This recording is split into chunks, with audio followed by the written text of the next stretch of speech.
अभिनंदन, आभार और बहुत बहुत स्वागत है दोस्तों रियल न्यूज़ नाम के इस न्यूज़ वाले यूट्यूब चैनल पर। और मैं हूं आप सबका अपना रुपेन आर शाह। सामान्यतः यहाँ पे बॉलीवुड की मूवीज़ के ऊपर बात नहीं की जाती, लेकिन पिछले कुछ दिनों से 5 दिनों में ही एक बॉलीवुड की मूवी रिलीज़ हुई जिसका इतना ज़्यादा प्रमोशन नहीं किया गया। स्टार कास्ट भर भर के उसमें रखी गई थी और हर किसी ने अपना किरदार बखूबी से निभाया, और उसी के कारण धुरंधर नाम की ये मूवी 5 दिन में 200 करोड़ का बिजनेस कर चुकी है। तो चलिए जानते हैं कि क्यों इस मूवी ने बवाल काटा है, क्यों इसे भारत में ही कुछ लोग प्रोपोगेंडा के स्वरूप में प्रस्तुत कर रहे हैं। तो बहुत सारे लोग बहुत कुछ कह रहे हैं, तो जानते हैं ये पूरा घटनाक्रम हुआ कहाँ पे। इसकी शुरुआत करते हैं 1990s की एक घटना के साथ। 1993 एक नॉर्मल सा दिन था, हर कोई बिजी था, हर कोई एवरीवन इज़ सो हैप्पी अपना काम कर रहे थे। मुंबई में बहुत ही खुशनुमा दिन था, लेकिन उस फ्राइडे को कुछ होने वाला था। लोग स्टॉक एक्सचेंज में काम करने के लिए आए। बाज़ार नॉर्मल की तरह ऊपर ही जा रहा था। लोगों को लग रहा था कि आज तो प्रॉफिट कमाएंगे। फिर होता है भयानक बॉम्ब ब्लास्ट, वो भी बेसमेंट पे। पूरी बिल्डिंग तहस नहस हो जाती है। 50 लोग मर गए। और उसके बाद ऐसे कई बॉम्ब ब्लास्ट होते हैं। आंकड़ा रुका 257 और उसके बाद भारत में बहुत सारे ऐसे बम ब्लास्ट हुए, बहुत सारे आतंकी हमले हुए। हमारा सेक्युलर जो फैब्रिक था वो बिगड़ गया था, और कहीं ना कहीं 1947 के आने वाली सरकारों को वो डरा रहा था। देखिए, लेकिन उनको डर ये रहा था कि अगर जरा सा भी कुछ करेंगे तो दंगे हो सकते हैं, प्रॉब्लम हो सकती है। सच्चाई दिखानी नहीं है, सच्चाई को छुपा के रखनी है, और अगर आपने सच्चाई दिखा दी तो फिर भाईचारा बचेगा नहीं। ये मैं ऐसी ही बात कर रहा हूँ कि जो पब्लिक डोमेन में है, कुछ भी नया नहीं है। वो सारे आपने देखा होगा, मुझे लगता है कि वो आज भी कायम है कई दिलों में। सच्चाई दिखाने पर लोग डरते हैं, लोगों को डर है, लोग जलते हैं, और कुछ तो है, डेफिनेटली है पाकिस्तान प्रेमी। तो ये जो मूवी आई है धुरंधर, ये एक नेशनल एजेंडा बन गई है, क्योंकि इस मूवी को लेकर बहुत कुछ बोला जा रहा है। उस मूवी को लेकर हेट मूवी कही जा रही है। ठीक है, सैटरडे मतलब मैंने ये मूवी देखी है, और मुझे लगा कि फर्स्ट हाफ तो भैया कमाल ही है। उसके शुरुआती सीन को ही हम भुला नहीं सकते।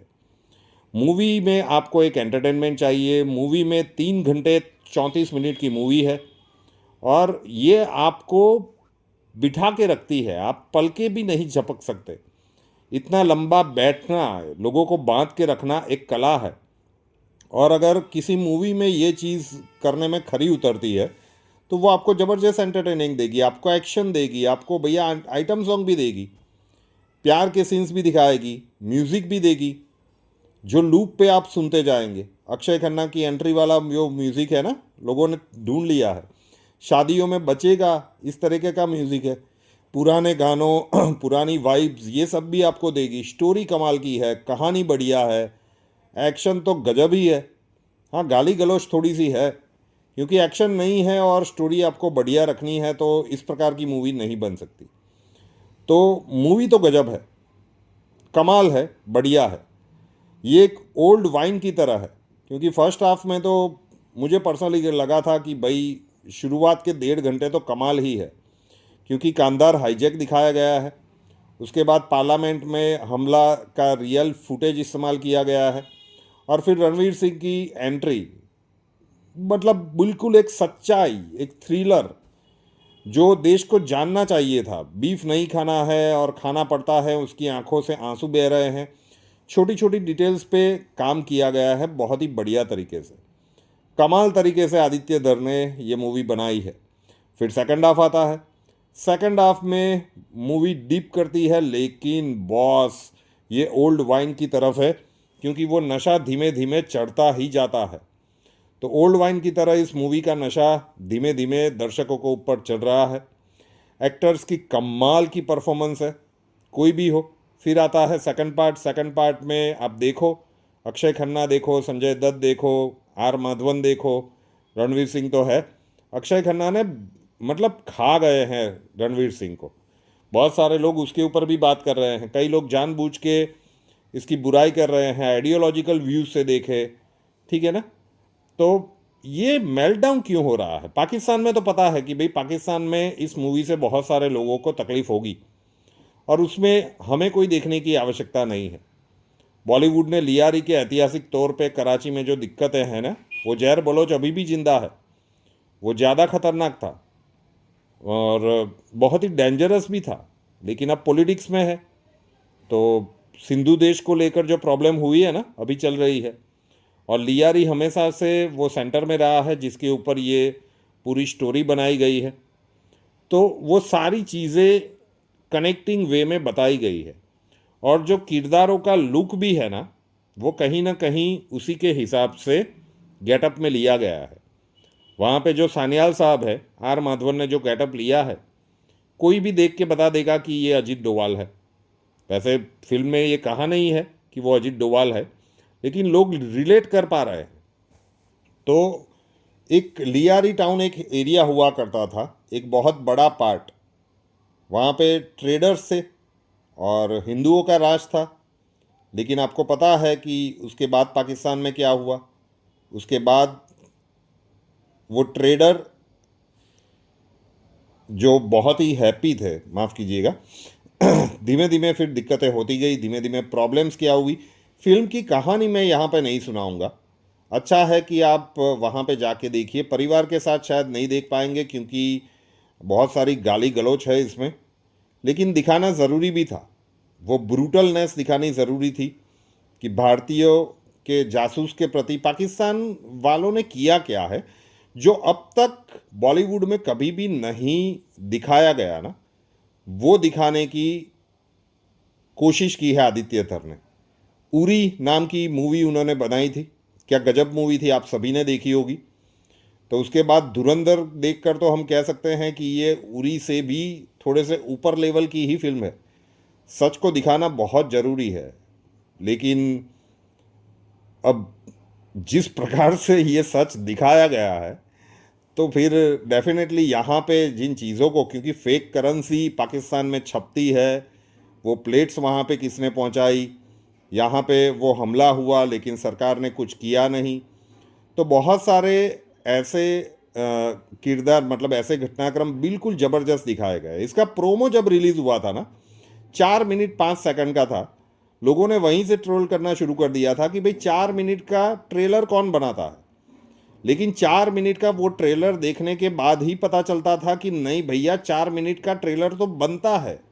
और मूवी देखने के बाद तो लोग ये भी बात कर रहे हैं कि ट्रेलर भी 10 मिनट का होना चाहिए, ठीक है ना। तो बहुत सारी ऐसी घटनाक्रम हुए हैं। और एक बात तो समझ लीजिए कि अगर आपकी कोई मूवी रिलीज़ हो रही है और कोई उस मूवी की बुराई इंग्लिश में, बहुत ही फ्लुएंट इंग्लिश में कर रहा है ना, लॉजिकल पॉइंट्स के साथ, तो समझ लो कि वो मूवी आपको देखनी ही चाहिए। कुछ डायलॉग्स ऐसे हैं जिसमें आपको लगे कि भाई ये बहुत ही ज़्यादा ब्रूटल है, लेकिन अब जब कहानी के साथ कनेक्ट करोगे तो वो सारे डायलॉग्स आपको फिर सही लगेंगे। तो एक एजेंडा, मतलब ये तो एंटी पाकिस्तान फिल्म है, ये मतलब एक्स्ट्रा नेशनलिज्म है, कुछ वर्ड्स ऐसे यूज़ किए गए हैं। भाई राष्ट्रवाद की परिभाषा क्या होती है? अब भारत देश के लिए कोई जासूस वहाँ पे काम कर रहा है, नेगेटिव किरदार की भी हम बात करें, अक्षय खन्ना, भाई क्या ही गजब ढा रहा है ये बंदा। छावा में औरंगज़ेब को देखकर, औरंगज़ेब को किसी ने देखा नहीं, किताबों में औरंगज़ेब कुछ और ही दिखाया गया था, लेकिन कई सारे लोग मानते हैं कि औरंगज़ेब अगर दिखता होगा तो वो छावा वाले अक्षय खन्ना जैसा ही दिखता होगा। कईयों को तो वो समझते हुए देर लगी थी उस मूवी में कि वो औरंगज़ेब का किरदार अक्षय खन्ना ने निभाया था।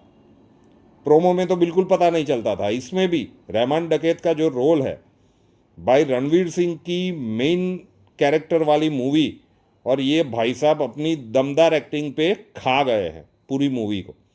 संजय दत्त, अर्जुन रामपाल, आर माधवन, गजब गजब ही है। और बहुत सारी चीज़ें ऐसी दिखाई गई है, इतना सच, इतने कड़वे तरीके से, इतने ब्रूटल तरीके से दिखाया गया है कि उसके कारण यहाँ पे कई लोगों को तकलीफ हो रही है कि भाई ये आप कैसे दिखा सकते हो, भाई क्यों नहीं दिखा सकते। इसमें मोदी विरोधी भी शामिल हो गए हैं बहुत सारी, लेकिन नेशन फर्स्ट भाई। अभी तक आपने कितनी मूवीज़ ऐसी देखी है, सलमान खान की मूवी जहाँ पे आपको लगता है कि भारत की रॉ और वहाँ की आईएसआई, एक बस के ऊपर दो झंडे, एक तरफ भारत का झंडा, एक तरफ पाकिस्तान का झंडा, और ये लोग चाहते हैं कि हम उसे स्वीकार कर लें। फिर बहुत सारी ऐसी मूवीज़ बनी है, सारे की सारी आपको उसी खान सीरीज़ में मिलेगी, ठीक है ना। तो वो प्रोपागेंडा हमारे ऊपर थोपा गया था कि नहीं नहीं ये लोग तो बहुत ही ज़्यादा दिलदार है, इमोशनल है। और वो बजरंगी भाईजान सलमान खान की ही एक और मूवी थी कि जिसमें वो छोटी बच्ची को लेकर जाता है तो वहाँ के लोग उसे कितनी मदद करते हैं। क्या रियल लाइफ में आप ये एक्सपेक्ट कर सकते हो? फिर वहाँ की किसी फीमेल एजेंट के साथ इनके प्रेम संबंध को दिखाया जाता है। तो इन लोगों ने यही ट्राई किया था, और वो चूरण और वो गोलियां भारतीय प्रजा को दी जा रही थी। अब किसी ने सच्चाई दिखा दी, इतनी कड़वी तरीके से दिखा दी और धागे खोल दिए, तो बहुत सारे लोगों को तकलीफ़ें भी हो रही है। तो धुरंधर के खिलाफ एक ज़बरदस्त माहौल तैयार करने में कुछ लोग लगे हुए हैं। वही 350 करोड़ की तो मूवी है, तो 500 करोड़ कमाएगी, तब तक तो इसे आप हिट कह ही नहीं सकते। भैया 5 दिन में 200 करोड़ कमा लिया है, और जो एक्सपर्ट है वो बता रहे हैं कि 500 करोड़ तो ये यूं कमा लेगी, ठीक है ना। तो अगर स्क्रिप्ट अच्छी है, अगर कहानी में दम है, अगर डायरेक्शन दमदार है, और अगर सच्ची घटनाओं के ऊपर बताया गया है, हाँ कड़वा सच है, लेकिन अगर किसी ने ये दिखाने की हिम्मत की है तो इसकी सराहना होनी चाहिए। ये मोदी सरकार के आने के बाद ही हुआ कि आप द कश्मीर फाइल्स देख चुके हो, आर्टिकल 370 भी देख चुके हो। तो बहुत सारी ऐसी मूवी बनी है, उरी द सर्जिकल स्ट्राइक, और बहुत सारी, एक लिस्ट मिलेगी आपको। ये मूवीज़ आप एक्सपेक्ट कर रहे थे कि उससे पहले कभी आपने देखी है अपनी लाइफ में? नहीं, जो दिखाया जाता था वही देखना पड़ता था।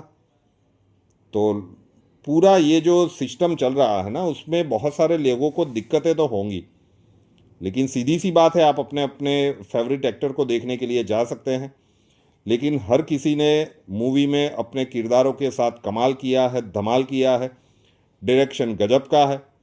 और जिनको भी कंप्लेन है कि गाली गलौज बहुत है, लेकिन ये कहानी ही इस प्रकार की है कि बिना गाली गलौज, क्योंकि अगर आप रहमान डकैत को, अब अक्षय खन्ना बिल्कुल भी चिल्लम चिल्ली नहीं करते, लेकिन उनका जो रूथलेस नेचर है ना, वो एक्टिंग से खा गए हैं सबको।